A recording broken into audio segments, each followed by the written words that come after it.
Hello everyone and welcome back to Tech of Row. Here we make tutorials on topics that might be helpful to you in one way or the other, and today I'm going to be talking about on how to edit videos for your YouTube channel.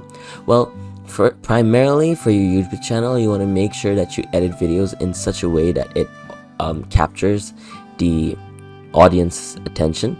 Secondly, you want to also make sure you want to let them know that this is the channel you're watching. So you want to have a short intro in the beginning. Now, there are many YouTube channels. I hope Ninja has one. Okay, yeah, Ninja kinda has one. Over here, he doesn't show his face, right? He's showing a short little clip, and then it moves on to him actually playing the game, right? And then it also cuts back to a few other stuff, but then it's gonna cut back to just him queuing up, right? So that's how he's doing his intro. That's how people get invested in his video. They're like, oh, what happened? I want to know what happened. And then they end up watching the video, and Ninja gets that view. So that's what you're supposed to do.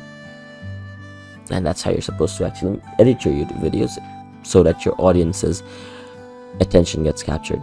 So I hope you guys found this video helpful. If you did, please drop a like, and if you want to see more videos like this in the future, don't forget to hit that subscribe button as well as that notification bell. Thank you so much for watching. Bye bye.